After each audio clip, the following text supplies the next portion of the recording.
If you haven't heard about Anchor by Spotify, it's the easiest way to make a podcast with everything that you need all in one place. Let me explain. Anchor has tools that allow you to record and edit your podcast right from your phone or computer. When hosting on Anchor, you can distribute your podcast on any listening platform like Spotify, Apple Podcast, and many, many more. It's everything that you need to make a podcast all in one place. And best of all, Anchor is totally free. Download the Anchor app today or go to anchor.fm to get started.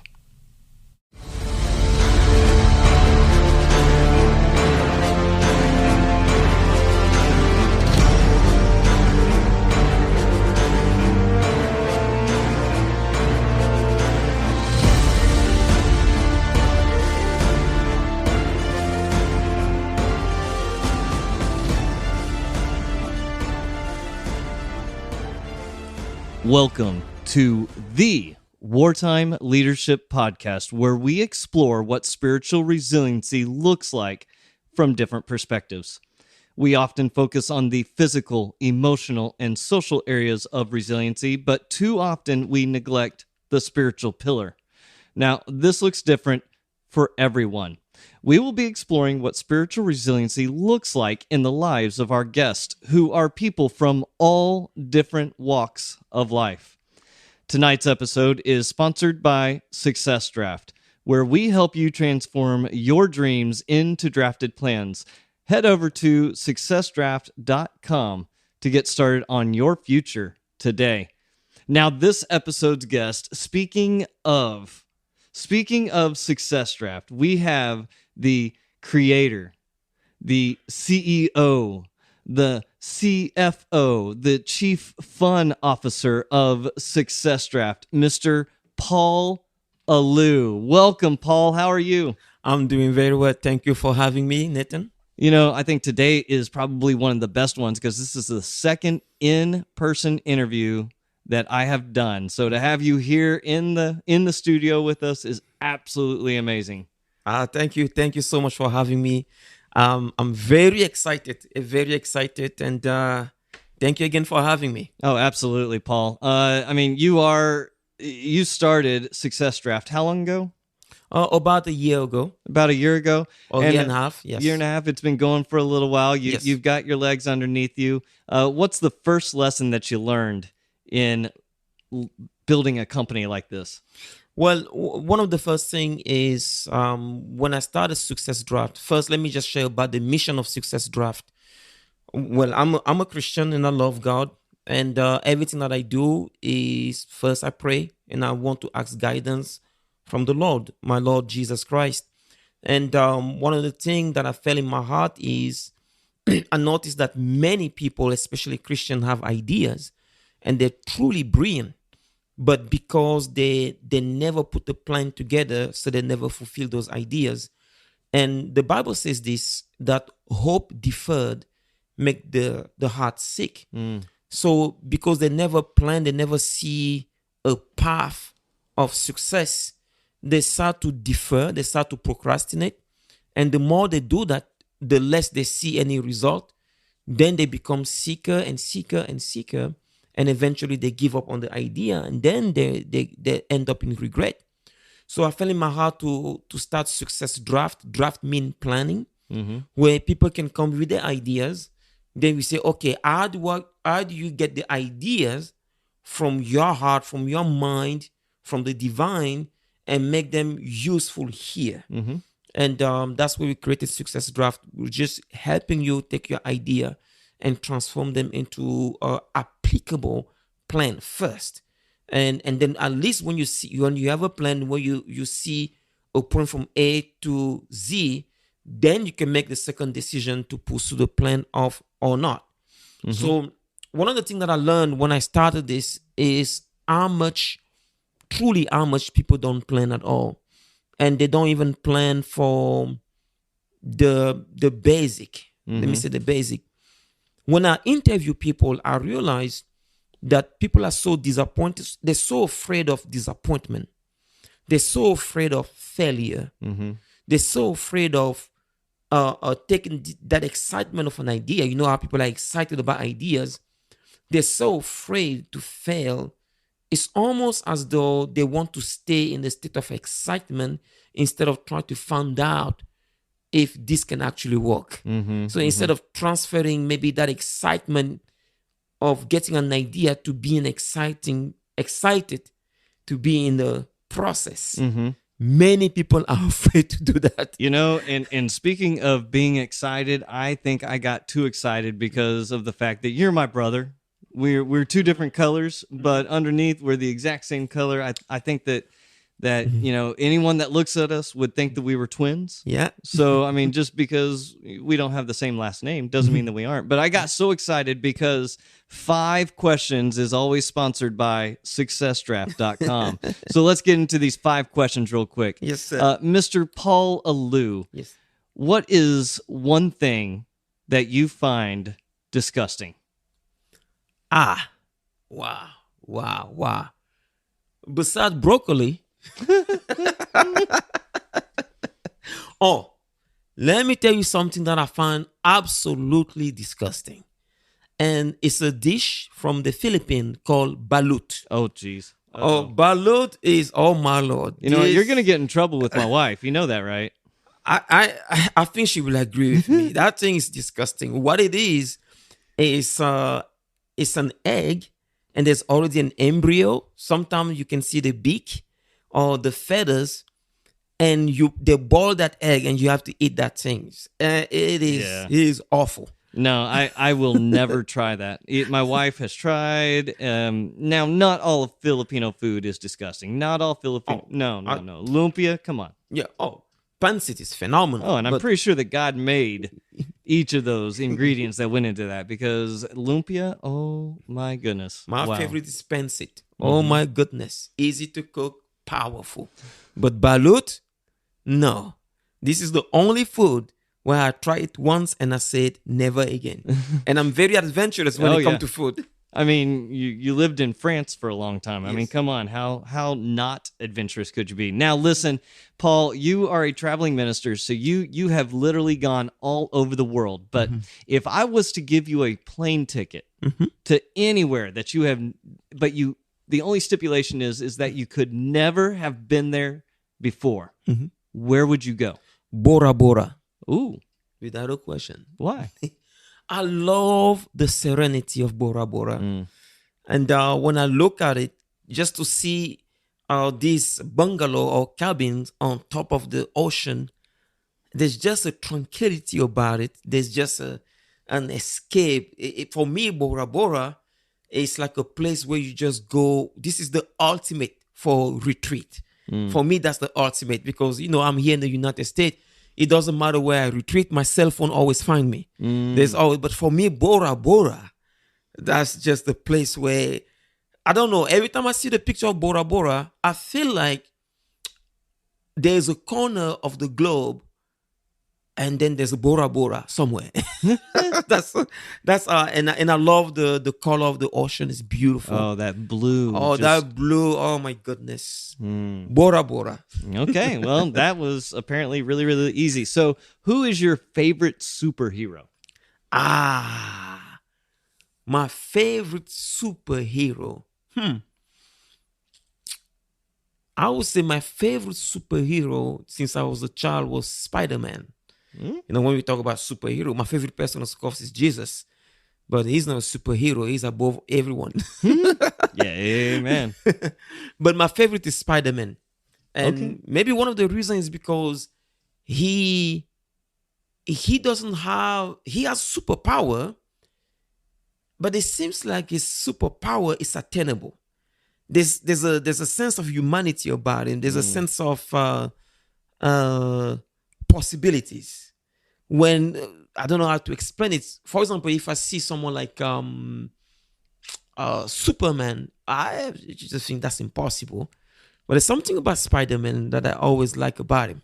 Well, you know, they always call him Spider-Man, but yet he's a boy. But yeah, So maybe the possibilities come from that idea. The fact that he's just a younger boy, he's still learning himself. Yeah. He's still learning the ways. And when you look at his life, he does all these things, and yet he cannot pay his rent. You see, he cannot pay his rent. He's struggling with Mary J, the love of his life. So there's a humanity, there's a struggle that you identify with him. Like if you remove that uniform, it looks just like any regular person who's struggling with everything that we struggle with. Absolutely. Yeah. Yeah. And we as human beings struggle with a lot. Yes. So let's go on to another question. How about this? Greatest movie of all time. Oh my goodness. And now just to be fair, folks, tonight we did see Top Gun Top Maverick, Gun. which was top notch, yeah. but you can't choose that. All right. The greatest movie of all time. Wow. Now that's a hard question. That's And these are the warm-ups. yeah. Can I get two? Give me your first one. We'll see if it's good enough. Okay, the first one is Lord of the Ring. Lord of the Ring for me. And Okay, I'll give you two then in that case. I'll give you then two. I will say it's a Lord of the Ring and the Matrix, the first one. The first Matrix. Wow. I would not have imagined you saying that. Oh yeah. Those are my two top movies. Wow. Okay. So final question. If I were to give you a plane ticket to somewhere that you've already been, where you've already served, where would it be to? All right. A place that I've already been, if you give me an airplane ticket, it will definitely be Geneva, Switzerland. Geneva, Switzerland. I have woken up in Geneva and just the sight of those mountains and the snow coming across the top of it. And you wake up and every single hotel in Geneva, and I think in the entire country of Switzerland, has a dowel, a dowel comforter that you pull up. Oh man. Yeah, Geneva is a beautiful city. Switzerland is a beautiful country. So what's your reason for wanting to go back?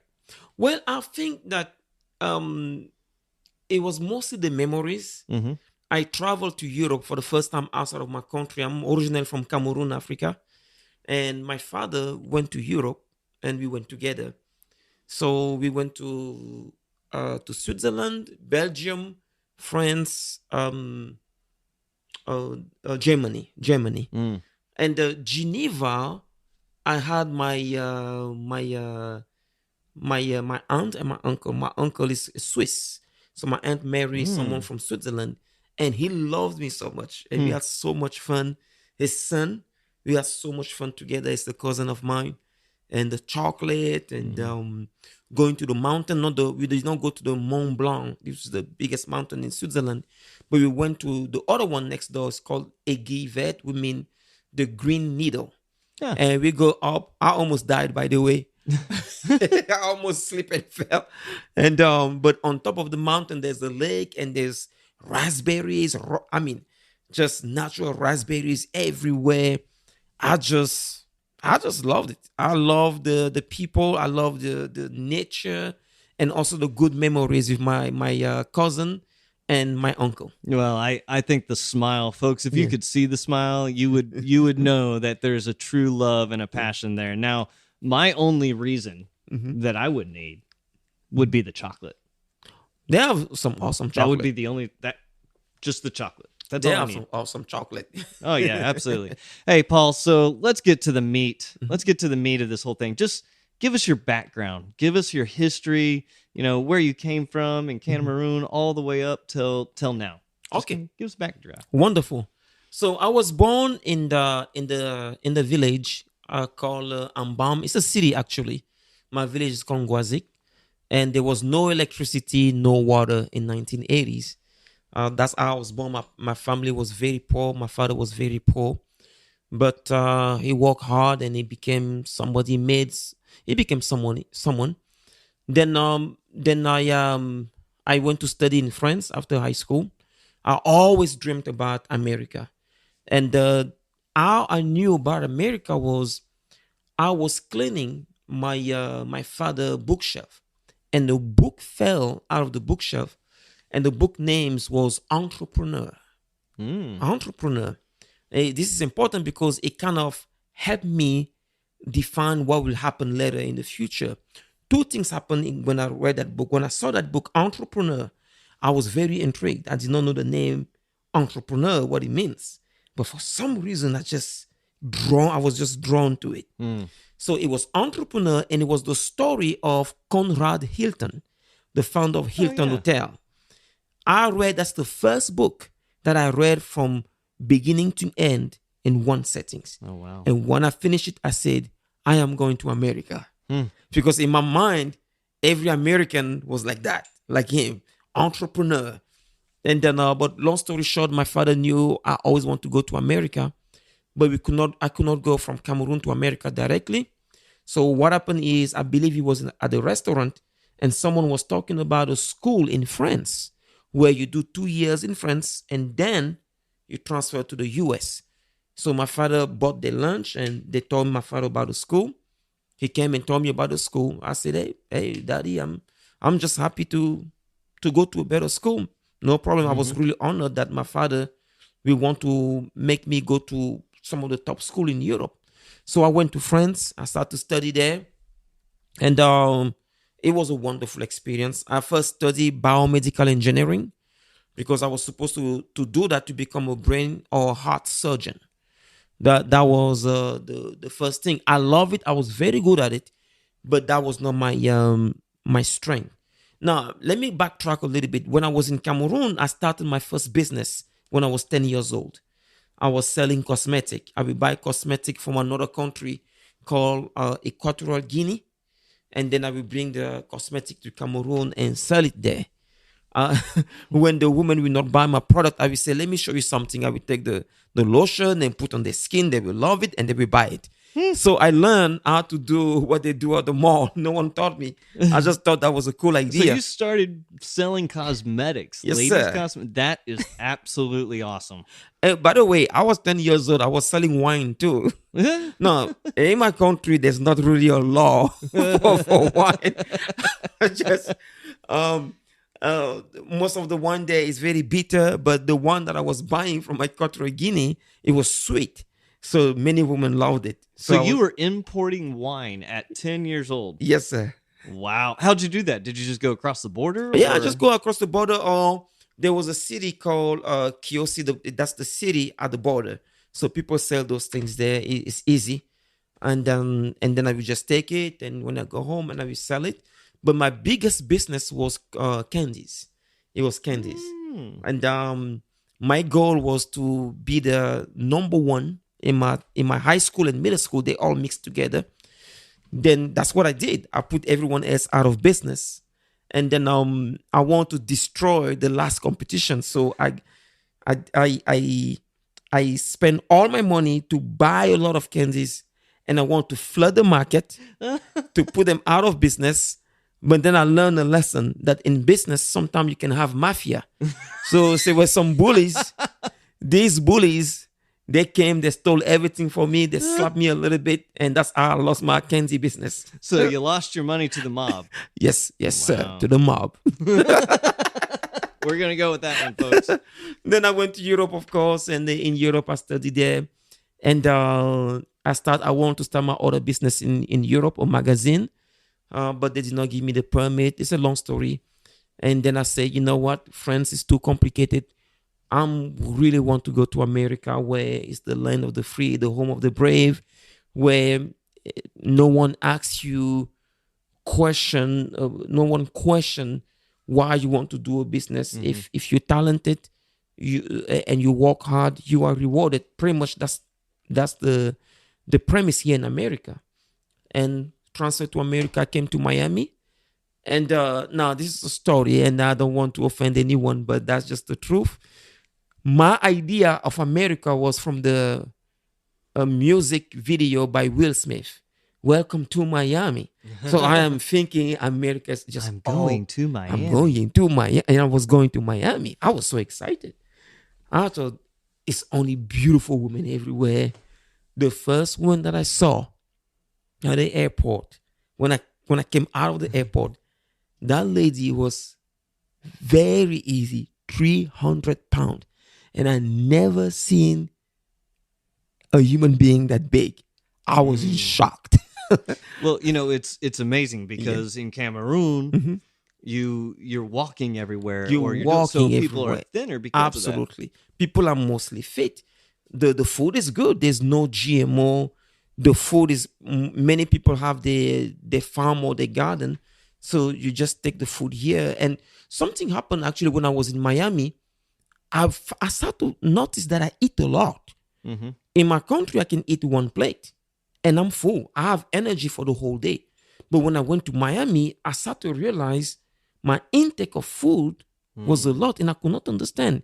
It's later that I understood that most of the food, unfortunately, in America, they're not very how do you call it, nutritious. Yeah, nutritious. Yeah, they're not very, it doesn't have a lot of nutrient. So that's why many times people eat a lot. In my country, it's not the case. You can eat one plate, you're full for the whole day. You have energy for the whole day. So came to Miami to study English, then went to North Carolina. Mm-hmm. Now I made a mistake. I took the train to go to North Carolina from Miami. Big mistake. Because I thought, in Europe you have the fast train. It's very fast. So I thought this is America, so the train is faster. Oh no. Mm-hmm. Oh man, it took us 2 hours just to get out of Miami. I said never again. But I went to North Carolina, beautiful mountain. I had a lot of good times there. I started my business. I started to study business there. So what was one of the biggest things when you transitioned from Africa, from Cameroon, because Africa's the continent, to Europe, to France, and then France to Miami? What was the biggest thing that you noticed between the locations as you transitioned? Yes, sir. Well, when I went to France, the first thing that I noticed was life is a little bit easier. You see, in Cameroon, even though we were making money, life is still, I want to say difficult, but it's a good difficult. For example, we at 8 years old, everyone works already in our home. Every morning we wake up at 6 a.m. If you're not cleaning the living room, you may be cleaning the outside or my father's car. So from 8 to pretty much until you leave home, you're working. And there was time when my father built his house in the village, because in my country, even though you live in the city, you never forget where you come from. So there's no such thing as you just leave and never come back. So if you build a house in the city, you have to build a house in the village. Otherwise, people consider you as a failure. So it was very expensive. So my father had an idea. It's expensive to bring gravel to my village. So he hired some people, excuse me, he hired some people to pick up stones from the river, and we were making the gravel, us the children. Whoa, child labor. Child labor. I would call it child exercise. Exercise, yes. I was doing that work. If you know this, the champion, the heavyweight champion, who is also from Cameroon, Francis Ngannou. The thing that he was doing back in Cameroon, I was doing that too. Maybe that's why he's so strong. I will break the stone from 6 a.m. to 6 p.m. See, we call that prison here. Yeah. So I call it the gym. But so when I went to France, everything was easy. There's washing machine. In Cameroon, I was washing the clothes with my hand. And sometime on weekends, you are turn, you wash the clothes of everyone with your hands. You go to France, it's a washing machine. There's a vacuum cleaner. So for a while, I felt weird because I could not walk with my hands. And maybe that's what makes it so important for you to bring up the fact that your dad bought the meal of the people at the restaurant so that they could tell him how to make a better life for you, because of the fact that your dad had to work so hard to get that money, to be able to afford to be able to pay for that meal, which kind of brings up why this is so important to you.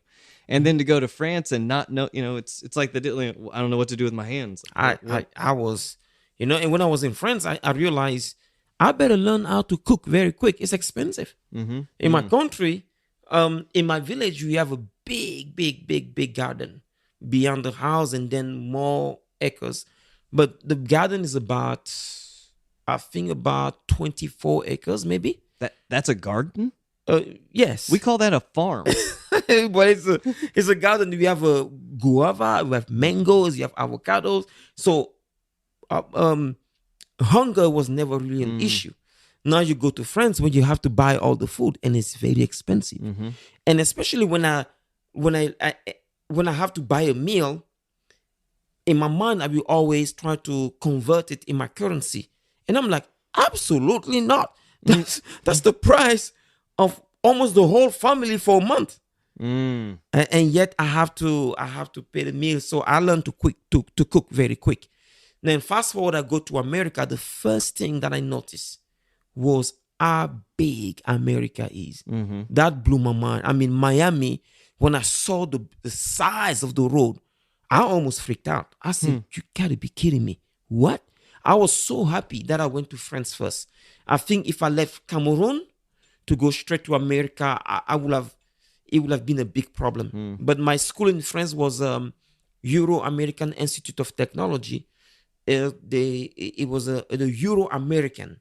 So they started to teach me about American culture and stuff like that. So the transition was awesome. Another thing that I noticed in America is the generosity of the American people.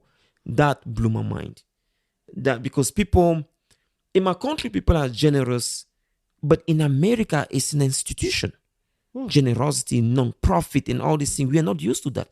Definitely not in France.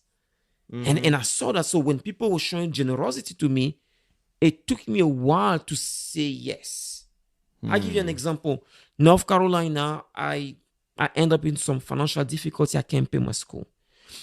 But I thank God, I really thank God for the training from my father to never give up resiliency. So I'm thinking my father sacrificed a lot for me.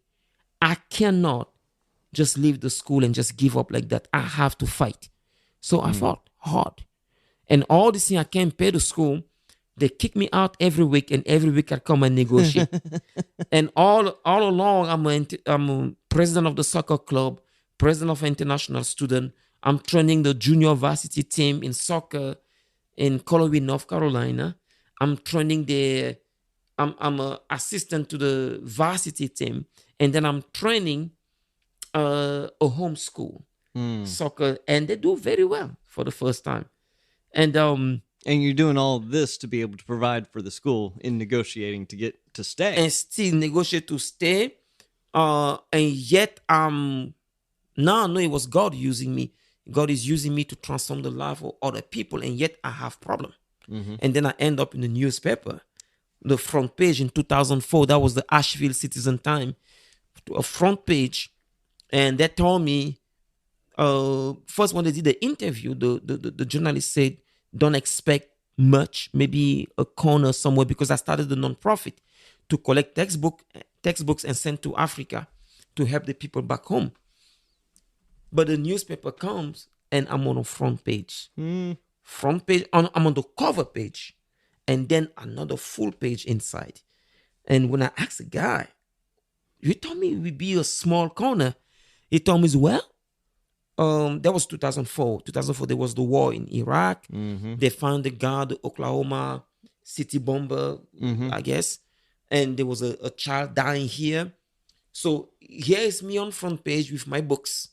And then there's war in Iraq on the, I think, top left. So there's all this bad news around me.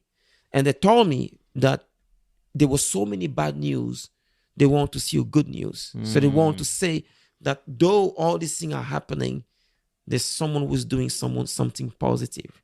Well, that's definitely that aspect of resiliency because, we still have to, even in society, try to prepare people and have them good to go to continue the day. You don't want to give them all the bad news. Absolutely, absolutely.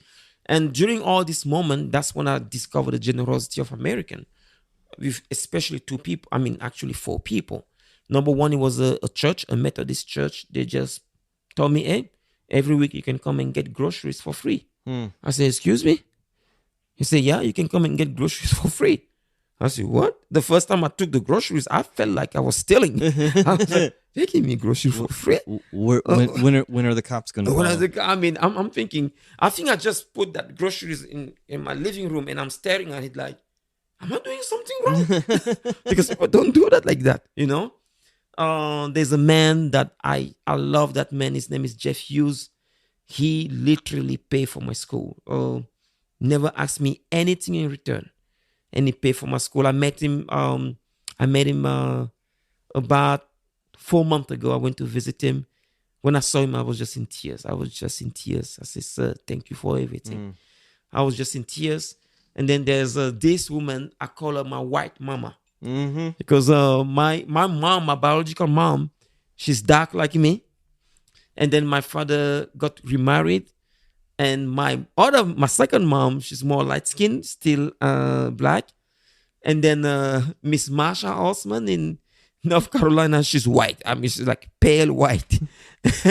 So I said, my mom's went from dark to white and everything in between. So I have three moms.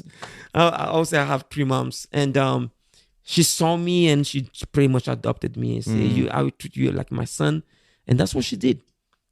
Because there were a time where during Thanksgiving or Christmas, all the students will leave to go to their family, and I will be almost alone in the university. I mean, it's like, oh my God, there's no one here. And I'm trying to walk. There was always a cemetery right there. And that will always spook me a little bit. Yeah. I actually have a cool story about that place. You want to hear it? Oh, please, by all means. Well, if the listener can imagine, you come to the parking lot and you have to cross a cemetery to go to another location.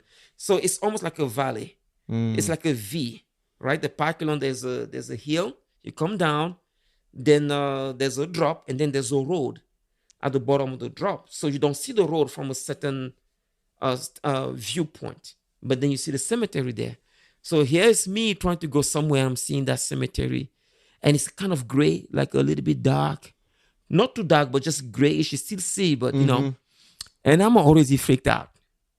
Now, you know how people put their bike on top of the roof of the car, like they put the bike standing. So a car passed by the road. So I did not see the car, but I just saw a bike moving fast with no one on top of it. It was just half a second. But I promise you, I think my heart left my body and went back to Cameroon very quick. So, but that's after North Carolina, I came to Washington, D.C., start my own business. Wow. And now the rest is history. So you say that you started your own business. Well, yes. The name of the podcast is Wartime Leadership. So why don't you take us on the evolution of your leadership style, like your leadership philosophy? How has it changed as you've gone through from school to becoming a business owner and then owning the mission field? Yes. Well, there's a lot of stuff that happen in France. But I will skip that part because many things happen a lot in North Carolina. There's truly a lot of stuff that happen. Number one, when I come to North Carolina, I'm only thinking about one thing: graduate and go back home. And I'm not really caring about people until I end up in that situation where I need help, and then I see people coming to help me. It really started to affect me where I started to see people for people. Then they started to ask me, can you train my child in soccer? Many things happened there. I know how to play soccer. I played at my university in France. I played in Cameroon. We love soccer. So I said, yes, I just need to make money, really. Yeah. And I mean, I am a starving college student. Yeah. Right? Hey, I need to make money. So I'm starting to train the children, but many things happen. A breakthrough happens, a turning moment happened when someone asked me, they said, you have trained, that was Miss Marsha, actually, my mother, children, and they are good. Can you train the whole team? It was a homeschool team. I said, okay, no problem. I'll do it. Now, they were the last in the how do you call it, in the league. There was a homeschool, and they were playing the league of the high schools. It was bad. It wasn't good at all. It was terrible. If they're listening, I'm so sorry, but it was bad. So when they come, I tried to negotiate with the parent first because we had a meeting with the parents. And I'm talking to the parents, your children will do better this time. They never won a game. They will won maybe one game per season. That's So how really, bad. all you had to do was win 2 And they and be promise better. the field. Yeah. But me, I'm coming. I'm saying, you guys are going to win the championship. So the parents, they freak out. The kids, they hear that. They like it, but they're like, this guy is delusional. We know we are bad. You know who we are, right? He goes, you know we are bad. But me, I have a mentality of a champion. Hey, if we play, by that time I'm 3-time champion in martial art too, in North Carolina. So I love martial arts. I used to do martial arts since I'm maybe 12. So I'm 3-time champion by that time. I say, hey, you're gonna be champion. So the parents come to me and they say, well, we like your excitement, optimism, but we don't want our children to be disappointed. We just want them to have fun. Now I'm thinking, I used to tell them, what in the world are you talking about? There's nothing fun about losing all the time. And I go, well, basically they try to tell me, listen, we know our children sucks. And again, if you're listening to this, we're very sorry, but reality. But that was the environment. And I'm looking at them, I says, no, they can have fun winning. At least they can have fun. And I was talking about a winning mindset, not to be the type of children where every time they go there, they just think they are the worst team. Everyone just come to crush them. People were mocking them. I said, no, it's not fun. Absolutely not. They can win and they will have fun winning. So they told me, okay, what do you need? I said, I need 3 days a week, which usually when you train, you show them tactic and strategies, and then the other 2 days you practice that. They refused. So I said, okay, at least 2 days. They still say no. So here I am, the worst team in the league, and I have to train them 2 hours a week. When the other better teams, they're training 3 hours, not 3 hours, 3 times a week. Worst team, worst resources. So, and I'm going there. But something happened. I go home and I start to see the power of asking the right question. So I went to my bed and I asked one question. Can they win? So I did not look at the circumstance. I just said, yes, I know we have all this odds, but can they win? And I got the answer the next day. I realized if I don't have enough time to train them, strategy to train them, then they have to win in the mind. Because they think they're the worst. They belittle themselves. They have to win right here in the mind. Right there. So was it the fact that the parents were limiting the possibility? I think the parent contributed to the mediocrity, to be honest with you. They did not think that people can win. And they were telling them, oh, it's okay to lose. And well, they were not losing. They were getting trashed. Some score was like 16-0. I mean, what? That's not even soccer at this point. Now, I mean, there is some sense in that you don't have to win to have fun, and I get it. I get where the parents are coming from. Like, oh, okay, everyone gets a ribbon, whatever. Yeah. I don't believe in that. I believe if you're going to be a part of a team, you should have some kind of desire to win, to be better. At least this is what I told them. I told them this is not recreation. This is a championship. If they just want to have fun, then go play for fun. But part of the fun is to know that you are giving your all. It's to know that you're stretching yourself. It's like you go on fighting.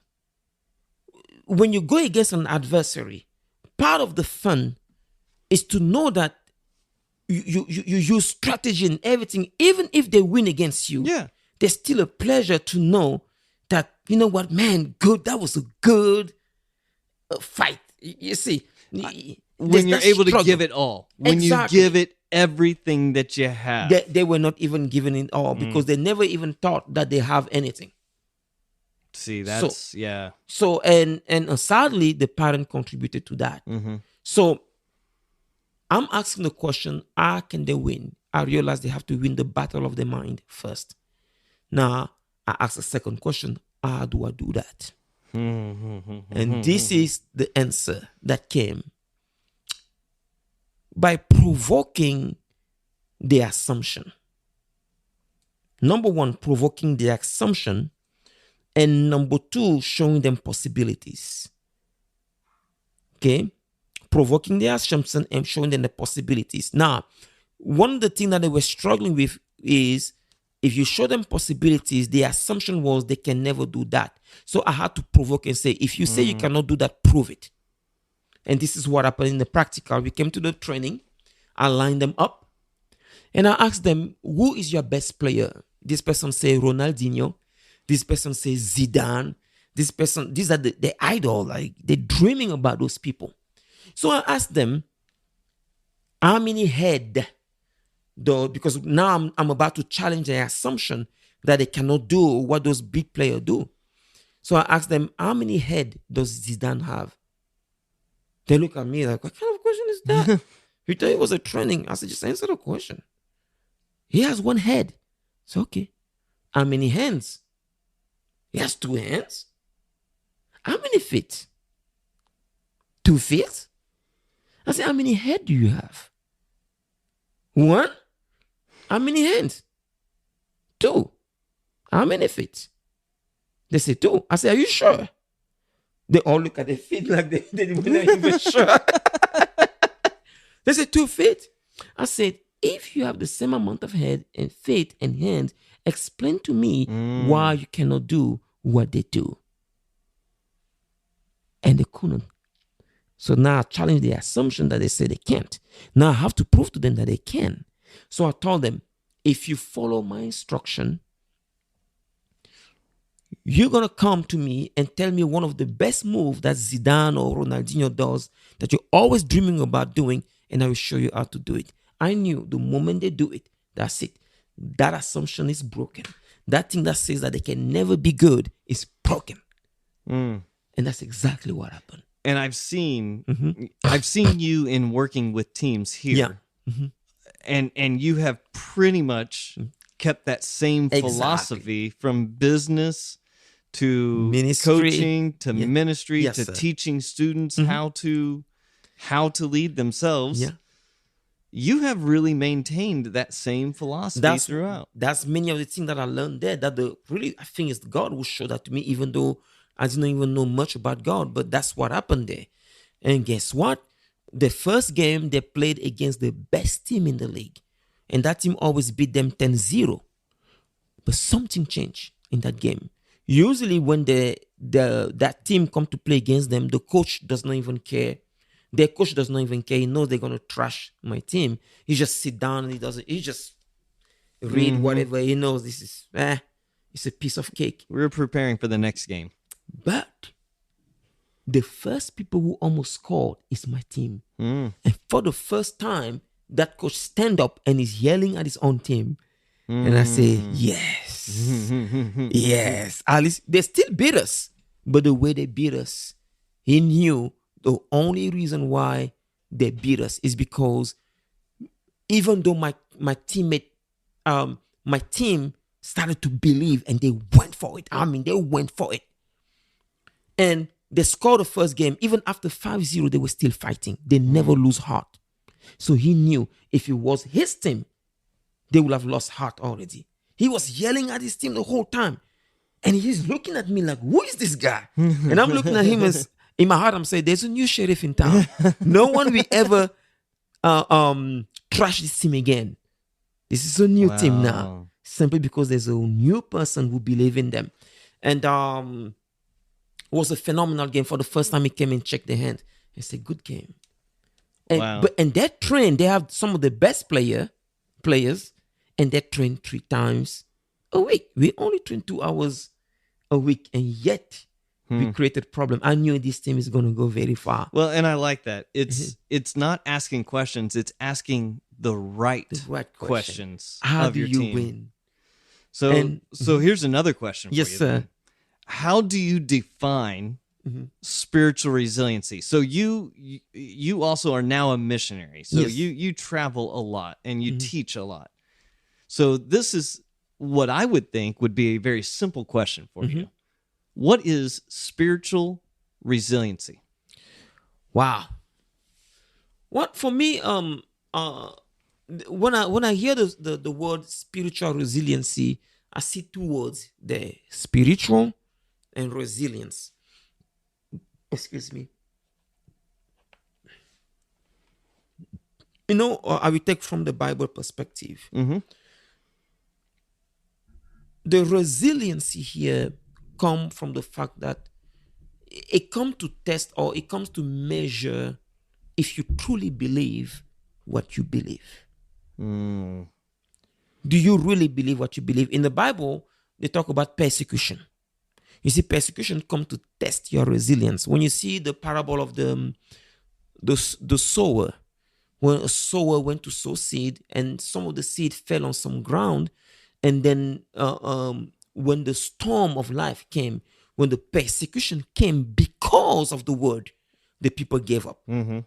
So it comes to test, do you really believe what you believe? Let me go back again to these children. The mom and the family, they were only seeing a game.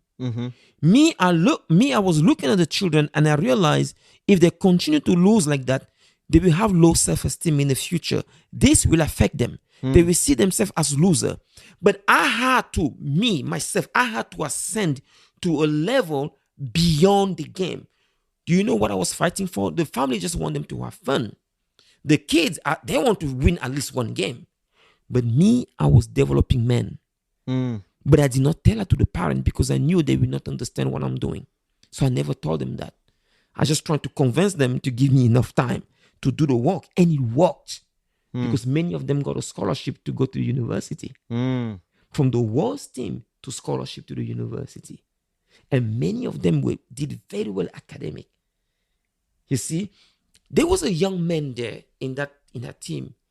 He was very disrespectful to his parent, insulting his father in front of me, and I will never tolerate something like that. So I rebuked him in front of his parent, and I look at his parent and I say, listen, if you're not happy with me correcting your child, then take your child out of this club. I'm not going to train him. Because if he disrespect you like that, it will be disrespectful in the team, and I need a team to come together. They say, sir, do whatever you think is right. And I was very tough with that kid. But I did not know that kid had a problem. He was I believe, 13, and he was very tall. I did not realize he had a bone issue. It was growing very fast, too fast, so he had all this pain. But I never sugarcoat that kid. Thank God I did not even know. I knew after. Because everyone treat him in function to his disease. They look at him as an handicap. And that was the frustration of that kid. But me, this is Coach Paul. I don't know. I just treat him like I treat anyone else. You will do good. You will do better. One time his father came to me and said, sir, I just want to say thank you. My son loves you so much. And which I was surprised because I was very tough on him. He says he went to do a soccer camp, and they paid a lot of money with a university that I will not mention, but back then it was the number one in America. And he said to his dad, Daddy, don't pay again. Don't spend money for the camp, because I learned more with Mr. Paul in one session than in 4 days with this university. So I start to see the power of when you believe in people and you don't tolerate their laziness, you don't tolerate anything that will stop them from really excelling. That team, long story short, that season, they were one game away from the playoff. Wow. Yes, sir. Wow. Just one. I mean, and that's such a huge turnaround Yeah. before. But I mean, the spiritual resiliency. So, how do So you build spiritual resiliency within a team like that in that yes, type of yes, environment? absolutely. And I forgot to answer your question. Resiliency, there. So for them, the resiliency, they had to see it with me. Mm-hmm. I had to prove to them. They had to believe me that I truly want them to be the best. Right? Number one, that I love them. Mm-hmm. Number two, that truly they can win. They had to believe that. So that's why I did that exercise in the beginning and show them that, well, the limitation that you have put in you, these are not true. And I will prove that to you. Mm. Now, I have one condition. Do what I tell you to do. And they start to see result. Immediately they start to believe me. When they start to do the simple move, they were shocked. It works. I've never, some of the kids will come to me and say, Mr. Paul, Coach Paul, they call me Coach Paul. I've never thought I can make that move. You see, they believe now. Mm-hmm. Now I start to show them that, by the way, you can win. You can win. You can win. And I will show it to them that a loss is not a loss unless you don't learn from it. Mm.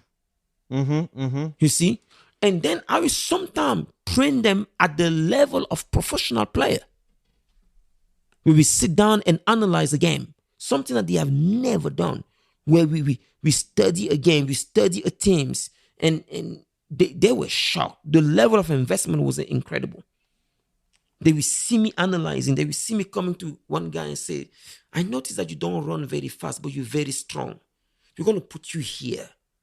But the fact that they see that I know them, and they say, okay, coach really have a best interest for us. Mm-hmm. And coach knows what he's doing. One time I did something very interesting.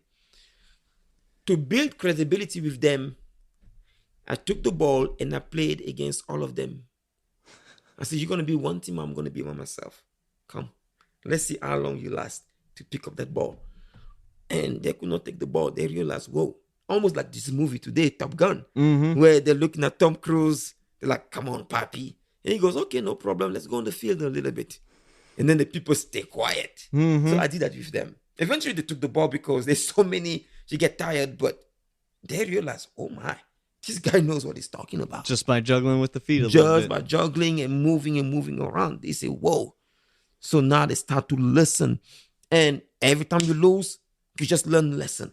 What did you learn today? Well, I should have done this. Okay, good. Next time I'll do like this. So I will never let losing a game become the last thing they go home with. Mm-hmm. You can win. That was my message. You can win, you can win, you can win, you can win. And I love the idea, and I think this is where a heavy balance of your resiliency comes from. A loss is not a loss if you learn from it. Yep, it's definitely not. So that's definitely building that resiliency within the team. But what about within yourself? How do you build it for yourself? Okay. For me, I think it was many factors. I told you that when I was in Cameroon, there was time where we would take stone and hit the stone and make gravel. So I know how to make gravel with a hammer. Mm-hmm. You know, we will go to school from Monday to Friday. You wake up at 6 a.m., you clean. It was like that was the discipline all the time. So something's being built in you, a discipline. Then when you start to build the house, on Friday at 6 p.m., my father come back. We take the car. We travel about 3 to 4 hours to the village.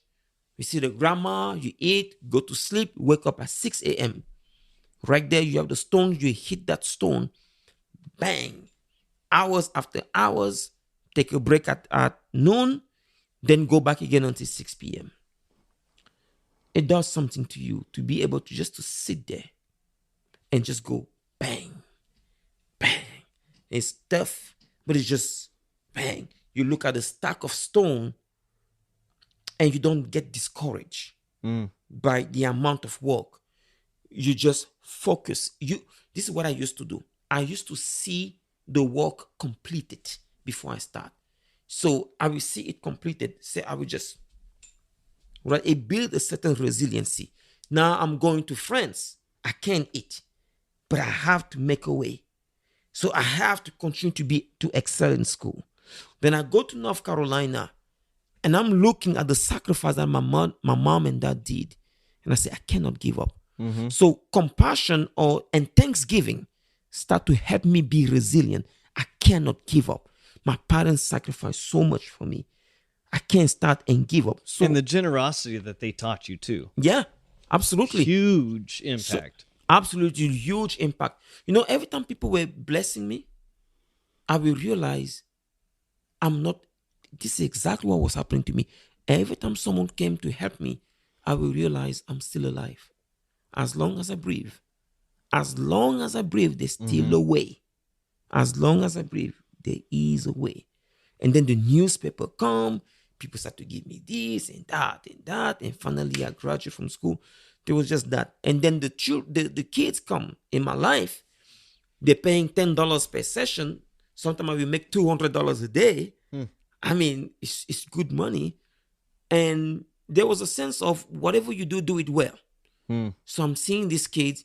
I guess at one point I was identifying with them, where I felt like almost like a failure at one point because I can't pay the school. I can't go back to Cameroon like that. It's become a shame. And you feel like, man, my father spent sometimes $25,000 cash just to bring me to school. And that's years of savings. I can't give up. I cannot. And I have 14 brothers and sisters. I cannot just give up like that. I have to move forward. I must succeed.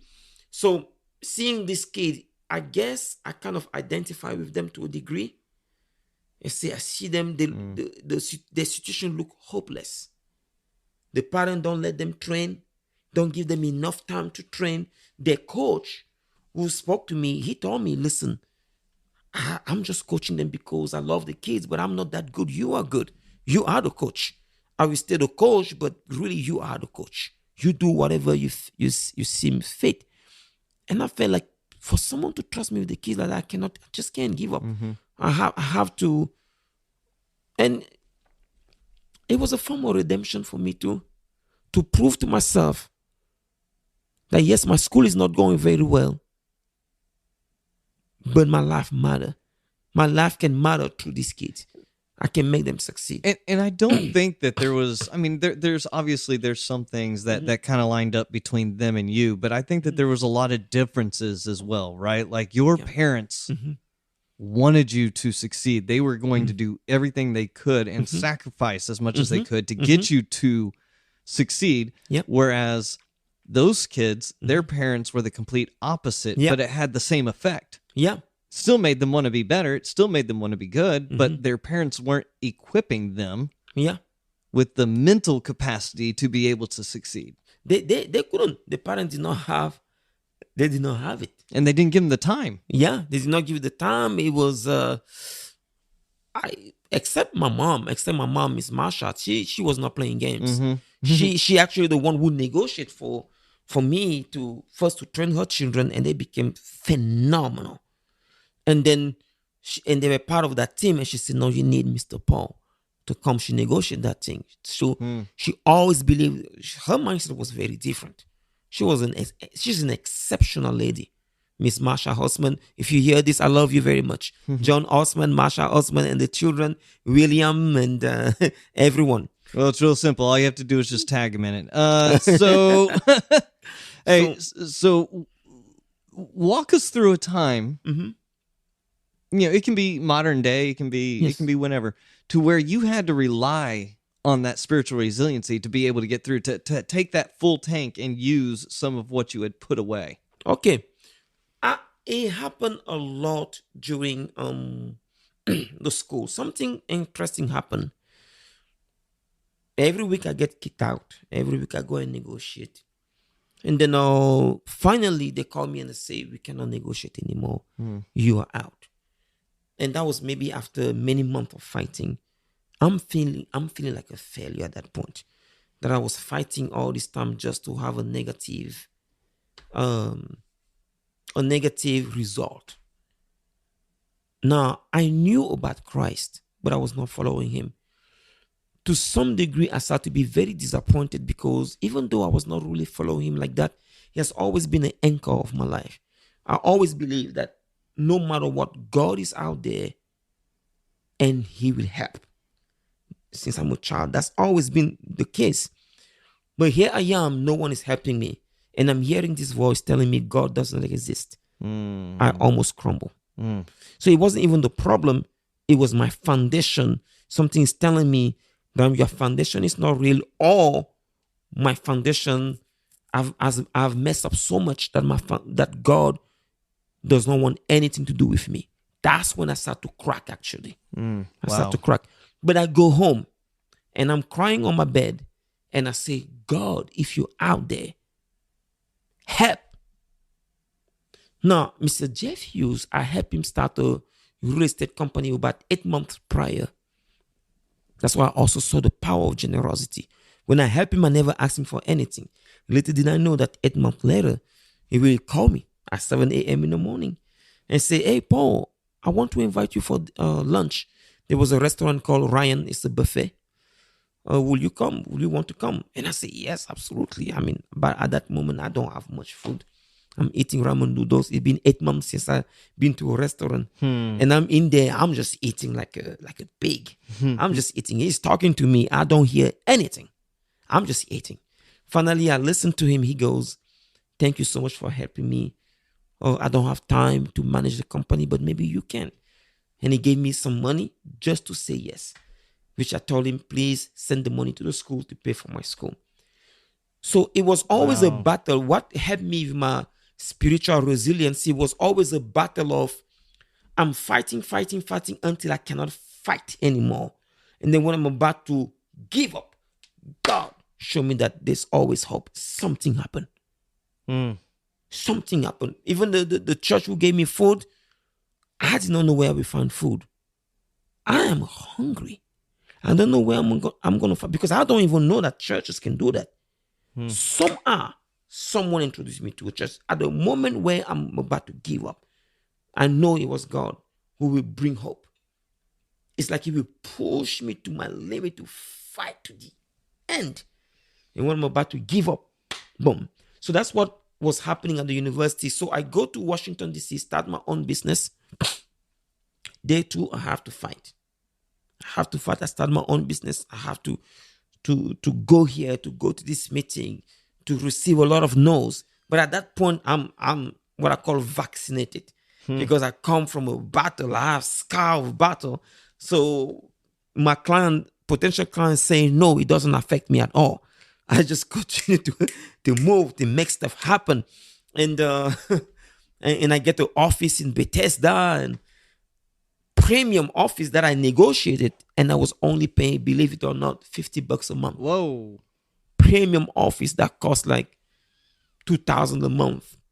And I negotiated those things. There was just that favor in me. Wow. Because again, remember, I come from a university where every time I'm about to give up, something happened. So now I'm going there with the belief that even if today does not work out, tomorrow will be better. Because I've seen that happening. So I start to make about sometimes $20,000 in a day. And that's when I give my life to the Lord Jesus Christ. Because I'm making all that money, then I'm realizing, I'm not that happy. There's something more. And that's when my friend bring me to church. I give my life to the Lord Jesus Christ. And another journey start. Yes. Now this is where I want to talk a little bit, Yes, sir. a little bit more, just a little bit more, is what you're doing nowadays. What are you, where did that take you? You had the business, you're making good money, profitable money. And then? Okay, so I give my life to Jesus, and I'm thinking, well, I need to drop my business and just focus on ministry. But then the Lord speak to me and said, no, you don't need to drop it, because you can serve me even in business. And I want people to listen to this. Maybe there's someone listening right now and they think that to honor God means you have to be a pastor. Not necessarily. God can call you to be the best father for your children. And you honor God by raising up your children in a godly manner. You can honor God by being the best employer. You can honor God by being the best employee. You see, using the principle in the Bible to really be a blessing to your company, a blessing to your employer, or a blessing to your employees. So, but your life can glorify God. So that's why I start to understand that. So I go to Bible school and I start a ministry with $75 in my pocket. And yet I have to take care of people with $75. But God provided everything. Now we have so far we have thousands and thousands of people that we have reached. Food, connection, friendship. We have blessed so many families with finances, and many people, many youth. They are mentor many youth, and some of them are doing great things. I've been able to send people to close to 30 countries now of the world. I love to travel, but I found out that I even love more when I can facilitate someone else to go. You know where I got it? When I was training the kids. Because at one time they asked me to train the kids.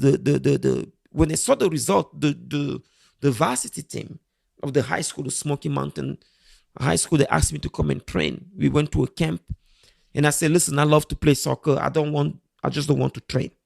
I want to play." But I started to find another pleasure of coaching, of training. So even in serving in ministry, where my ministry, what I focus on is helping people fulfill their destiny. The pleasure to see them succeed. Many of those seeds were planted when I was training these kids back in the 2000 in Colorado, North Carolina. And that company is actually called Glorious Destiny. That Yes, ministry, sir. I'm sorry, ministry is Glorious Destiny. So you have Successdraft, which is your everyday company where you're helping people kind of still do kingdom building businesses. Yes, sir. And then you have Glorious Destiny, where you are actually going around training individuals, training youth. I mean, these are individuals that are 24 years old and younger, really. To become missionaries and then sending them out. You actually just currently sent out a team to Hawaii, who then continued on to Japan. Full expense trip paid. Full expenses paid. All the way to Japan. They're currently doing praise and worship in Japanese. Never thought I'd ever see that happen. And then just yesterday. Yes, Ryan. Yeah, Ryan. Kenya. Just landed in Kenya. He just landed in Kenya. And the other team 1 month and a half ago just came from Germany, France, London, and Ireland. And then and before that, they came from Honduras. They went to Honduras, Guatemala, Haiti, Dominican Republic. About to send somebody out to Colombia. Colombia, yes, Brazil. We have Colombia, Brazil, Puerto Rico, Hawaii again. We want to send a bigger team to Hawaii, Paraguay, Bolivia, and South Korea and Israel. Will happen this year. Wow, absolutely amazing. And my wife and I are blessed to be associated in so many ways. Number one, this is kind of what we call God's pit stop. And it's right in between DC and Tampa, where you spend a lot of time. So, of course, my brother gets to stop by all the time and relax with us. This is kind of his rest stop. Yes, sir. And we're blessed to have him. Hey, Paul, do you have any book recommendations for anyone? Absolutely. Some of the book that I will recommend is Becoming a Leader by Miles Monroe. Dr. Miles Monroe. Becoming a Leader. Becoming a Leader. This man he passed away in 2014, I believe. He was such a great man. He was a pastor, and he also helped companies. He was invited around the world. Miles Monroe. If you don't know about him, Miles Monroe is M-I-L-E-S Monroe, M-U-N-R-O-E. You can even watch him on YouTube. Brilliant man. Truly, truly gifted. Becoming a Leader by Dr. Miles Monroe. Of course, I love everything about John Maxwell. It's very good. My favorite book is the Bible. Read the Bible. That without a question. The book of Proverbs is epic. Every book in the Bible is phenomenal. When it comes to wisdom, definitely the book of Proverbs. Pay attention to what Jesus says. It's profound. It's truly, truly profound. The Bible has everything that you need to know. Every single thing. And with that, Yes, what sir. we're going to do is in our description below, when we usually put book recommendations and stuff like that, we're actually going to put the links to Cashapp, Venmo, PayPal, the different ways. And if you feel led to actually kind of help with that ministry of sending teams, the money that you send goes directly to sending teams and the training processes and putting together events for local communities, because Paul, you do a lot of training inside of local poor communities within Yes. America, Yes. and that's kind of how you do training for whenever you send teams out. And so they do events where they'll give away gift cards. They'll take, I remember on a Mother's Day when they gave away like this massive amounts of diapers and other things that were needed in the community that they were training in at that moment. And it's really amazing just to see the look on the face of some of these Absolutely, individuals. absolutely. And yes, we have a lot of youth, but really we train anyone. Mm-hmm. It's just like the youth, we invest a lot in the youth because I believe the youth is the future. The youth is the future. We've been training even fathers, mothers. You'll be amazed how many people don't even know how to be a mothers anymore. They don't instruct their daughters. We are mentoring even some young ladies. They don't even know how to take care of themselves because the mom never trained them, and the We're mom talking never, about health health, ways. hygiene, stuff like that. Mm-hmm. I mean, you will be surprised. Some don't even know how to cook. They don't even know how to dress. Nothing. You realize that those things have to be taught. People don't just guess how to do those things, and the parents don't do it because no one showed them. So we have a problem in the generation today. The Lord put in my heart to invest in the generation. I always love America. Listen, I say this to people because sometimes they look at me and they say, how come a guy from Cameroon will be so dedicated like that here in the foreign land? And I said this, when I was praying, the Lord showed me what many Americans did. American, European, back in the 1600, whatever it is. Yes, there was slavery and everything, but there were also missionaries who sacrificed a lot to go to Africa to help, to bring the light of the gospel to us. And many of them perish, and you will never know the name. Imagine back then, if you took a boat from America to go to Africa, it would take about 8 months. And those boats were not exactly the safest boats. So someone will leave their family to go to Africa 8 months.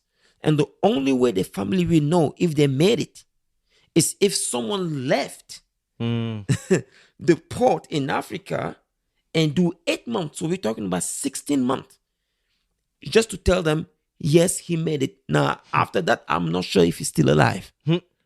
And Wow. Africa back then, Africa is still rough today, but back then it was worse. If you had malaria, you were as good as dead unless God rescue you. And yet here you are, So somebody that he has used all over America Yeah. and really sending teams so many different parts of the world. Man, Mr. Paul, I get two really big things Yes, from sir. our discussion. Ask the right questions, and a loss is not a loss if you learn from it. Absolutely. Today's episode is only possible thanks to my friend and producer, G. Frazier, with 369sounddesign.com.